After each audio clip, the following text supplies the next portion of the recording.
Hi ಎಲ್ರಿಗೂ ನಮಸ್ಕಾರ. ನಮ್ಮ ಟೆಕ್ ನ್ಯೂಸ್ ಎಪಿಸೋಡ್ 6ಗೆ ಸ್ವಾಗತ. ಬನ್ನಿ ಇವತ್ತಿನ ಟೆಕ್ ನ್ಯೂಸ್ ನ ಡೈರೆಕ್ಟ್ ಆಗಿ ಶುರು ಮಾಡೋಣ. ಇವತ್ತಿನ ಮೊದಲನೇ ಟೆಕ್ ನ್ಯೂಸ್ ಬಂದು ವಾಟ್ಸ್ಆಪ್ ಕಡೆಯಿಂದ. ವಾಟ್ಸ್ಆಪ್ ಅವರು ಏಪ್ರಿಲ್ 23, 2026 ಹೊಸ ಫೀಚರ್ ಅನ್ನ ತಂದಿದ್ದಾರೆ. ಅದೇನಪ್ಪಾ ಅಂತಂದ್ರೆ ಪ್ರೀಪೇಡ್ ರೀಚಾರ್ಜ್ ಫೀಚರ್. ಈಗ ನೀವು ವಾಟ್ಸ್ಆಪ್ ನಲ್ಲೇ ಪ್ರೀಪೇಡ್ ಸಿಮ್ ಗಳನ್ನ ರೀಚಾರ್ಜ್ ಮಾಡ್ಕೋಬಹುದು. ವಾಟ್ಸ್ಆಪ್ ನಲ್ಲಿ ರುಪೀಸ್ ಸಿಂಬಲ್ ಇದೆಯಲ್ವಾ, ಅದ್ರ ಮೇಲೆ ಕ್ಲಿಕ್ ಮಾಡಿದ್ರೆ ರೀಚಾರ್ಜ್ ಆಪ್ಷನ್ ಬರುತ್ತೆ, ಪ್ರೀಪೇಡ್ ರೀಚಾರ್ಜ್ ಆಪ್ಷನ್. ಅದ್ರ ಮೇಲೆ ಕ್ಲಿಕ್ ಮಾಡಿ ನೀವು UPI ಅಥವಾ ಡೆಬಿಟ್ ಕಾರ್ಡ್, ಕ್ರೆಡಿಟ್ ಕಾರ್ಡ್ ನ ಯೂಸ್ ಮಾಡಿ ಟ್ರಾನ್ಸಾಕ್ಷನ್ ನ ಕಂಪ್ಲೀಟ್ ಮಾಡೋ ಮುಖಾಂತರ ನೀವು ರೀಚಾರ್ಜ್ ನ ಮಾಡ್ಕೋಬಹುದು.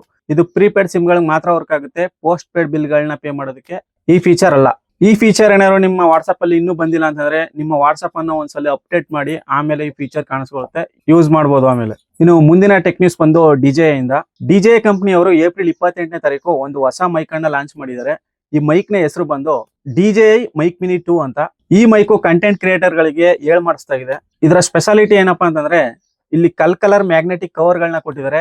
ನಿಮ್ಮ ಬಟ್ಟೆಗೆ ತಕ್ಕಂತೆ ನೀವು ಯಾವ ಕಲರ್ ಕವರ್ ಗಳನ್ನ ಬೇಕಾದ್ರೂ ನೀವು ಅಲ್ಲಿಗೆ ಅಂಟಿಸ್ಕೊಂಡು ಯೂಸ್ ಮಾಡ್ಕೋಬಹುದು. ನಿಮ್ಮ ಬಟ್ಟೆಗೂ ಕೂಡ ಇವು ಮ್ಯಾಚ್ ಆಗ್ತವೆ. ಇದರ ಆಕ್ಚುಯಲ್ ಕಲರ್ ಬಂದು ಆಬ್ಸಿಡಿಯನ್ ಬ್ಲಾಕ್ ಮತ್ತೆ ಗ್ಲೇಸ್ ವೈಟ್, ಇವೆರಡು ಕಲರ್ ಅಲ್ಲಿ ಲಾಂಚ್ ಆಗಿದೆ. ಇದ್ರ ಮೇಲ್ಗಡೆ ಮ್ಯಾಗ್ನೆಟಿಕ್ ಕವರ್ ಗಳನ್ನ ಕಲರ್ ಕವರ್ ಗಳನ್ನ ನೀವು ಅಂಟಿಸ್ಕೋಬಹುದು. ಇದರ ಟ್ರಾನ್ಸ್ಮಿಟರ್ ಗಳನ್ನ ತೂಕ ಕೇವಲ 11 ಗ್ರಾಮ್ ಇರುತ್ತೆ. ನೀವು ಈಸಿಯಾಗಿ ಬಟ್ಟೆ ಮೇಲೆ ಮೌಂಟ್ ಮಾಡ್ಕೊಂಡ್ರಿ ಅಂತಂದ್ರೆ ನಿಮಗೆ ವೆಯ್ಟ್ ಅಂತಾನೆ ಅನ್ಸಲ್ಲ. ಬಟ್ಟೆನ ಎಳ್ಕೊಳ್ಳೋದು ಈ ರೀತಿ ಆ ತರ ಅನ್ಸೋದೇ ಇಲ್ಲ, ಕ್ಲೀನ್ ಆಗಿ ಕೂತಿರುತ್ತೆ. ಇದರಲ್ಲಿ 3 ವಾಯ್ಸ್ ಟೋನ್ ಪ್ರೀಸೆಟ್ ಗಳಿವೆ. ಅದ್ಯಾವ್ಯಾವು ಅಂತಂದ್ರೆ ರೆಗ್ಯುಲರ್, ರಿಚ್ ಮತ್ತು ಬ್ರೈಟ್. ಈ ಮೋಡ್ ಗಳ ಮುಖಾಂತರ ನಿಮ್ಮ ಪೋಸ್ಟ್ ಕೆಲಸಗಳಲ್ಲಿ ಕೆಲಸ ಸ್ವಲ್ಪ ಕಮ್ಮಿ ಆಗುತ್ತೆ, ಈಸಿ ಆಗುತ್ತೆ. ಇದರಲ್ಲಿ 2 ಹಂತದ ನಾಯ್ಸ್ ಕ್ಯಾನ್ಸಲೇಷನ್ ಕೂಡ ಇದೆ, ಬೇಸಿಕ್ ಅಂಡ್ ಸ್ಟ್ರಾಂಗ್ ಅಂತ. ಈ ಮೈಕ್ ನ ಫಸ್ಟ್ ಮಾಡಲು 2024ರಲ್ಲಿ ಲಾಂಚ್ ಆಗಿತ್ತು. ಇದು ಇದರ 2ನೇ ಸೀರೀಸ್. ಈ ಬೇಸಿಗೆ ಆದ ನಂತರ DJI company DJI Mic Mini 2S ಅನ್ನೋ ಮೈಕ್ ನ ಕೂಡ ಲಾಂಚ್ ಮಾಡ್ತಾ ಇದ್ದಾರೆ. ಇದರಲ್ಲಿ ಇಂಟರ್ನಲ್ ರೆಕಾರ್ಡಿಂಗ್ ಮತ್ತೆ 4 ಟ್ರಾನ್ಸ್ಮಿಟರ್ ಗಳು ಕೂಡ ಇರ್ತವೆ. ಒಳ್ಳೆ ಮೈಕು, ನೋಡಕ್ಕೂ ಚೆನ್ನಾಗಿದೆ. ನಿಮ್ಗೆ ಇಷ್ಟ ಇತ್ತು ಅಂತಂದ್ರೆ ಪರ್ಚೇಸ್ ಮಾಡಬಹುದು. ಇನ್ನು ಮುಂದಿನ ಟೆಕ್ನಿಕ್ಸ್ ಬಂದು OnePlus ಕಡೆಯಿಂದ. OnePlus ಅವರು ಏಪ್ರಿಲ್ 30ನೇ ತಾರೀಕು OnePlus Pad 4 ಅನ್ನೋ ಒಂದು ಟ್ಯಾಬ್ಲೆಟ್ ಅನ್ನ ಲಾಂಚ್ ಮಾಡಿದ್ದಾರೆ.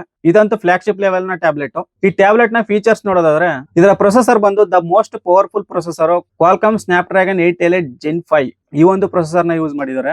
ಇದರ ಡಿಸ್ಪ್ಲೇ ಸೈಜ್ ಬಂದು 13.2 ಇಂಚ್ ನ 3.4K LCD ಡಿಸ್ಪ್ಲೇ. 144 ಹರ್ಟ್ಸ್ ನ ರಿಫ್ರೆಶ್ ರೇಟ್ ಗೆ ಸಪೋರ್ಟ್ ಆಗುತ್ತೆ. 12 ಬಿಟ್ ಕಲರ್ಸ್ ಅಂಡ್ 1000 ನೀಟ್ಸ್ ನ ಬ್ರೈಟ್ನೆಸ್. ಇದರ ಬ್ಯಾಟರಿ 13380 mAh ನ ಕೆಪಾಸಿಟಿಯ ಬ್ಯಾಟರಿ, 80 ವ್ಯಾಟ್ ನ ಸೂಪರ್ ವರ್ಕ್ ಚಾರ್ಜಿಂಗ್. ಇದರ ಮೆಮೊರಿ ಅಂಡ್ ಸ್ಟೋರೇಜ್ ಕಡೆ ಬರೋದಾದ್ರೆ 8GB ರ್ಯಾಮ್, 256GB ಸ್ಟೋರೇಜ್, ಇನ್ನೊಂದು 12GB ರ್ಯಾಮ್, 512GB ಸ್ಟೋರೇಜ್. ಇದರ ರ್ಯಾಮ್ ನ ಟೈಪ್ ಬಂದು LPDDR5X ರ್ಯಾಮ್. ಸ್ಟೋರೇಜ್ ನ ಟೈಪ್ ಬಂದು UFS 4.1 ಸ್ಟೋರೇಜ್. ಇನ್ನು ಸ್ಪೀಕರ್ ನ ಕಡೆ ಬರೋದಾದ್ರೆ 8 ಸ್ಪೀಕರ್ ಗಳಿದಾವೆ, 4 ಊಫರ್ ಗಳು ಮತ್ತು 4 ಟ್ವೀಟರ್ ಗಳು. ಇದು Android 16 ನ ಬೇಸ್ ಮೇಲೆ ರನ್ ಆಗುತ್ತೆ. Oxygen OS 16. ಇದರಲ್ಲಿ PC ತರ ಮಲ್ಟಿ ಟಾಸ್ಕಿಂಗ್ ಮಾಡಬಹುದು ಮತ್ತೆ ಡ್ರ್ಯಾಗ್ ಅಂಡ್ ಡ್ರಾಪ್ ಮಾಡಬಹುದು. ಇದರ ಪ್ರೈಸ್ ಬಂದು ಬೇಸ್ ವೇರಿಯಂಟ್ ಗೆ 59,999 ರೂಪಾಯಿ. ಇನ್ನು 12GB ರ್ಯಾಮ್ ಮತ್ತೆ 512GB ಸ್ಟೋರೇಜ್ ಗೆ 64,999 ರೂಪಾಯಿ. ಇನ್ನು ಮುಂದಿನ ಟೆಕ್ ನ್ಯೂಸ್ ಬಂದು ಅಮೆಜಾನ್ ಕಡೆಯಿಂದ. ಅಮೆಜಾನ್ ಅವರು ಒರೆಗಾನ್ನ ಬೋರ್ಡ್ಮ್ಯಾನ್ ನಲ್ಲಿರುವ ಕೊಲಂಬಿಯಾ ನದಿಯ ಪಕ್ಕದಲ್ಲಿ 1300 ಎಕರೆ ಜಮೀನನ್ನ ಪರ್ಚೇಸ್ ಮಾಡಿದ್ದಾರೆ. ಈ ಜಾಗದಲ್ಲಿ ಅಮೆಜಾನ್ ನ ಡಾಟಾ ಸೆಂಟರ್ ಮಾಡೋ ಯೋಜನೆಯನ್ನ ಹಾಕೊಂಡಿದ್ದಾರೆ. ಕ್ಲೌಡ್ ಕಂಪ್ಯೂಟಿಂಗ್ ಮತ್ತೆ AI ಕೆಲಸಗಳನ್ನ ಮಾಡೋಕೆ ಬಳಸ್ಕೋತಾರೆ.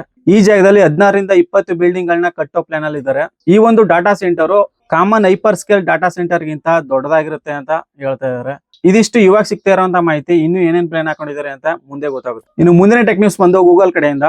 ಗೂಗಲ್ ಅವರು ತಮ್ಮ ಗೂಗಲ್ ಫೋಟೋಸ್ ಆಪ್ ನಲ್ಲಿ ಒಂದು ಹೊಸ AI ಫೀಚರ್ ಅನ್ನ ತಂದಿದ್ದಾರೆ. ಆ ಫೀಚರ್ ನ ಹೆಸರೇನಪ್ಪ ಅಂದ್ರೆ ಔಟ್ಫಿಟ್ ಪ್ಲಾನರ್ ಮತ್ತೆ ವಾರ್ಡ್ರೂಬ್. ಈ ಫೀಚರ್ ಹೇಗೆ ವರ್ಕ್ ಆಗುತ್ತೆ ಅಂತಂದ್ರೆ ನೀವು ಹಾಕೊಂಡಿದಂತ ಬಟ್ಟೆಗಳಾಗಿರ್ಬೋದು, ಜ್ಯುವೆಲರ್ಸ್ ಆಗಿರ್ಬೋದು ಎಲ್ಲಾನು ಸಪರೇಟ್ ಆಗಿ ಅದು ಕನ್ಸಿಡರ್ ಮಾಡಿ ಸಪರೇಟ್ ಮಾಡಿರುತ್ತೆ. ಈಗ ಪ್ಯಾಂಟ್ ಆಗಿರ್ಬೋದು, ಟಿ ಶರ್ಟ್ ಆಗಿರ್ಬೋದು, ಜ್ಯುವೆಲರ್ಸ್ ಆಗಿರ್ಬೋದು, ಇದನ್ನೆಲ್ಲ ಒಂದು ಡಿಜಿಟಲ್ ಲಿಸ್ಟ್ ಆಗಿ ರೆಡಿ ಮಾಡಿರುತ್ತೆ. ಈಗ ತುಂಬಾ ದಿನದಿಂದ ನೀವು ಯಾವ್ದೋ ಒಂದು ಬಟ್ಟೆನ ಹಾಕೊಂಡೇ ಇಲ್ಲ ಅಂತ ಅನ್ಕೊಳ್ಳಿ, ಅದು ಸಜೆಸ್ಟ್ ಮಾಡುತ್ತೆ ನಿಮ್ಗೆ ಈ ಒಂದು ಬಟ್ಟೆ ಮ್ಯಾಚ್ ಆಗ್ಬೋದು, ಈ ಒಂದು ಜ್ಯುವೆಲರ್ ಮ್ಯಾಚ್ ಆಗ್ಬೋದು ಅಂತ ಇದು ಹೇಳುತ್ತೆ.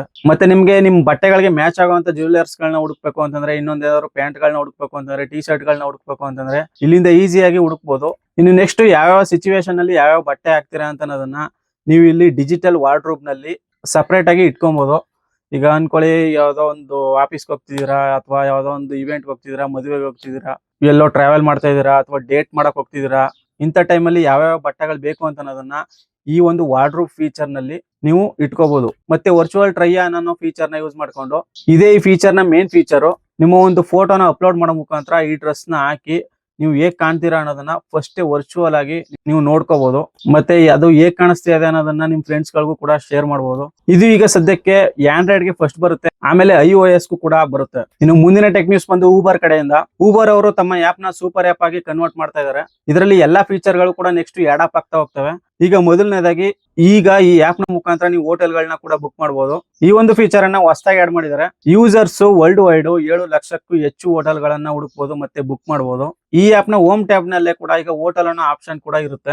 ಇಲ್ಲಿ ನೀವು ರೇಟಿಂಗ್ ಅನ್ನ ನೋಡಬಹುದು, ಪ್ರೈಸ್ ಅನ್ನ ಕಂಪೇರ್ ಮಾಡಬಹುದು, ನಿಮ್ಗೆ ಯಾವ್ದು ಬೇಕು ಅನ್ಸುತ್ತೆ, ಯಾವ್ದು ಕನ್ವಿನಿಯೆಂಟ್ ಅನ್ಸುತ್ತೆ ಅದನ್ನ ಬುಕ್ ಮಾಡಬಹುದು. ಆಮೇಲೆ ಊಬರ್ ಒನ್ ಸಬ್ಸ್ಕ್ರೈಬರ್ಸ್ ಗಳಿಗೆ ಕೆಲವು 10,000 ಹೋಟೆಲ್ ಗಳ ಮೇಲೆ 20% ಡಿಸ್ಕೌಂಟ್ ಅನ್ನ ಕೊಡ್ತಾ ಇದಾರೆ. ಮತ್ತೆ 10% ಊಬರ್ ಕ್ರೆಡಿಟ್ ಗಳನ್ನ ವಾಪಸ್ ಕೊಡ್ತಾ ಇದಾರೆ. ಮತ್ತೆ ಇದರಲ್ಲಿ ತುಂಬಾ ಫೀಚರ್ಸ್ ಗಳು ಬರ್ತಾ ಇದೆ. AI ವಾಯ್ಸ್ ಬುಕಿಂಗ್ ಅಸಿಸ್ಟೆಂಟ್ ಅಂತ ಒಂದು AI ಫೀಚರ್ ಬರ್ತಾ ಇದೆ. ಇದ್ರ ಜೊತೆ ಕನ್ವರ್ಸೇಷನ್ ಮಾಡೋ ಮುಖಾಂತರ ನೀವ್ ಏನ್ ಬುಕ್ ಮಾಡ್ಬೇಕು ಅನ್ಕೊಂಡಿದೀರಾ ಅದನ್ನ AI ಬುಕ್ ಮಾಡ್ಕೊಡುತ್ತೆ. ಈಗ ಫಾರ್ ಎಕ್ಸಾಂಪಲ್ 5 ಸೀಟರ್ ನ ಒಂದು ಕಾರ್ ನ ಏರ್ಪೋರ್ಟ್ ಗೆ ಬುಕ್ ಮಾಡ್ಕೊಡು ಅಂತಂದ್ರೆ AI ಬುಕ್ ಮಾಡ್ಕೊಡುತ್ತೆ. ಇದನ್ನ ಜೂನ್ ತಿಂಗಳಿಂದ ಎಲ್ಲಾ ದೇಶಗಳಿಗೂ ಎಕ್ಸ್ಪ್ಲೇನ್ ಮಾಡ್ತಾರೆ. ಇನ್ನು ಮುಂದಿನ ಟೆಕ್ ನ್ಯೂಸ್ ಬಂದು ಅಮೆಜಾನ್ ಕಡೆಯಿಂದ. ಅಮೆಜಾನ್ ಅವರು ಅಮೆಜಾನ್ ಶಾಪಿಂಗ್ ಆಪ್ ನಲ್ಲಿ ಒಂದು ಹೊಸ AI ಫೀಚರ್ ಅನ್ನ ತಂದಿದ್ದಾರೆ. ಅದೇನಪ್ಪಾ ಅಂತಂದ್ರೆ ಜೈನ್ ದ ಚಾಟ್ ಅಂತ. ಈಗ ಅಮೆಜಾನ್ ಆಪ್ ನಲ್ಲಿ ಈಗಾಗಲೇ ಇರುವಂತ ಇಯರ್ ದ ಹೈಲೈಟ್ಸ್ ಅನ್ನೋ ಫೀಚರ್ ನ ಒಂದು ಡೆವಲಪ್ಡ್ ಫೀಚರ್ ಅಂತಾನೆ ಹೇಳ್ಬೋದು. ಈ ಒಂದು ಫೀಚರ್ ನ ಮೂಲಕ ಪ್ರಾಡಕ್ಟ್ ನ ಎಲ್ಲ ಪ್ಲಸ್ ಅಂಡ್ ಮೈನಸ್ ಗಳನ್ನ ತಿಳ್ಕೋಬಹುದು. ಈ ಚಾಟ್ ನ ಮುಖಾಂತರ ಪ್ರಾಡಕ್ಟ್ ರಿಲೇಟೆಡ್ ಎಲ್ಲ ಕ್ವಶನ್ ಗಳನ್ನ ನೀವು ಕೇಳಬಹುದು. ಈಗ ನೀವು ವಾಯ್ಸ್ ಹೈಲೈಟ್ ನ ಕೇಳ್ತಾ ಇರುವಾಗ ಅದ್ರ ಮಧ್ಯೆ ನಿಮ್ಗೆ ಏನಾದ್ರು ಡೌಟ್ ಬಂತು ಅಂತಂದ್ರೆ, ಕ್ವಶನ್ ಬಂತು ಅಂತಂದ್ರೆ ಜೈನ್ ದಿ ಚಾಟ್ ಅನ್ನೋ ಆಪ್ಷನ್ ಯೂಸ್ ಮಾಡ್ಕೊಂಡು ನೀವು ಮಧ್ಯದಲ್ಲಿ ಕ್ವಶನ್ ನ ಕೇಳಬಹುದು. ಅದು ಹೇಳ್ತಾ ಇರುವಾಗ್ಲೇನೆ ಮಧ್ಯನೇ ಕ್ವಶನ್ ನ ಕೇಳಬಹುದು.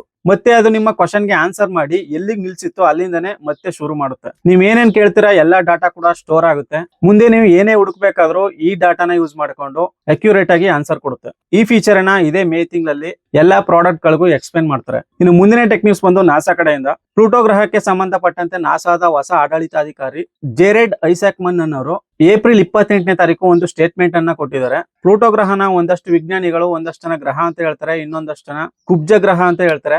ಈ ಒಂದು ಕಾಂಟ್ರವರ್ಸಿ 2006ರಿಂದ ಇಲ್ಲಿವರೆಗೂ ಇದೆ.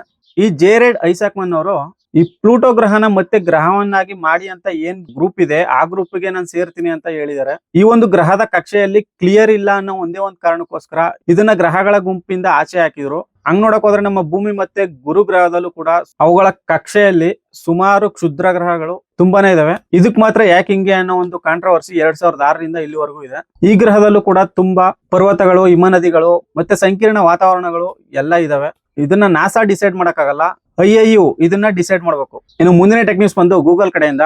ಗೂಗಲ್ ಜೆಮಿನಿಯಲ್ಲಿ ಒಂದು ಹೊಸ ಫೀಚರ್ ಅನ್ನ ತಂದಿದ್ದಾರೆ. ಆ ಫೀಚರ್ ಏನಪ್ಪಾ ಅಂತಂದ್ರೆ ಜೆಮಿನಿಯಲ್ಲಿ ನೀವು ಡಾಕ್ಯುಮೆಂಟ್ಸ್ ಗಳನ್ನ ತಗೋಬಹುದು. ಈಗ ಅಂದ್ರೆ PDF ಅಲ್ಲಿ ತಗೋಬಹುದು, ವರ್ಡ್ ಡಾಕ್ಸ್ ಅಲ್ಲಿ ತಗೋಬಹುದು, ಗೂಗಲ್ ಡಾಕ್ಸ್ ಅಲ್ಲಿ ತಗೋಬಹುದು, ಎಕ್ಸೆಲ್ ಶೀಟ್ಸ್ ಗಳಲ್ಲಿ ತಗೋಬಹುದು, ಮತ್ತೆ ಗೂಗಲ್ ಶೀಟ್ಸ್ ಮತ್ತೆ ಗೂಗಲ್ ಸ್ಲೈಡ್ಸ್ ಈ ರೀತಿ ಎಲ್ಲಾ ತರಹದ ಡಾಕ್ಯುಮೆಂಟ್ಸ್ ಗಳಲ್ಲಿ ನೀವು ಫೈಲ್ ಗಳನ್ನ ತಗೋಬಹುದು. ಇದನ್ನ ಹೇಗೆ ಯೂಸ್ ಮಾಡೋದು ಅಂತಂದ್ರೆ ನೀವು ಪ್ರಾಂಪ್ಟ್ ಅಲ್ಲಿ ಮೆನ್ಷನ್ ಮಾಡಿ ನಿಮ್ಗೆ ಯಾವ ಫಾರ್ಮೆಟ್ ಅಲ್ಲಿ ಡಾಕ್ಯುಮೆಂಟ್ಸ್ ಬೇಕು ಅಂತ ಅದೇ ಫಾರ್ಮೆಟ್ ಅಲ್ಲಿ ನಿಮ್ಗೆ ಕೊಡುತ್ತೆ. ನೀವು ಅದನ್ನ ಡೌನ್ಲೋಡ್ ಮಾಡ್ಕೋಬಹುದು. ಇನ್ನು ಮುಂದಿನ ಟೆಕ್ ನ್ಯೂಸ್ ಬಂದು ಸ್ಯಾಮ್ಸಂಗ್ ಕಡೆಯಿಂದ.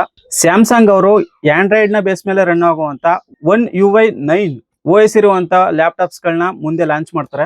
ಇದು ಆಂಡ್ರಾಯ್ಡ್ 17 ನ ರನ್ ಮಾಡುತ್ತೆ. ಇದರಲ್ಲಿ 3 ಲೆವೆಲ್ ನ ಲ್ಯಾಪ್ಟಾಪ್ ಗಳು ಲಾಂಚ್ ಆಗ್ತವೆ. ಅದರಲ್ಲಿ ಮೊದಲನೇದಾಗಿ ಎಂಟ್ರಿ ಲೆವೆಲ್, ಮತ್ತೆ ಮಿಡ್ ರೇಂಜ್ ಮತ್ತೆ ಫ್ಲಾಗ್ಶಿಪ್ ಲೆವೆಲ್ ನ ಲ್ಯಾಪ್ಟಾಪ್ ಗಳು ಲಾಂಚ್ ಆಗ್ತವೆ. ಯಾಕಪ್ಪ ಈ ರೀತಿ ಮಾಡ್ತಿದೆ ಅಂತಂದ್ರೆ ಎಕೋ ಸಿಸ್ಟಮ್ ಅನ್ನ ಬಿಲ್ಡ್ ಮಾಡೋದಕ್ಕೆ ಮತ್ತು ಗ್ಯಾಲಕ್ಸಿ ಫೋನ್ ಗಳಲ್ಲಿ ಇರೋ ತರನೇ AI ಫೀಚರ್ ಗಳನ್ನ ಲ್ಯಾಪ್ಟಾಪ್ ಗಳಲ್ಲೂ ಕೂಡ ತರೋದಕ್ಕೆ.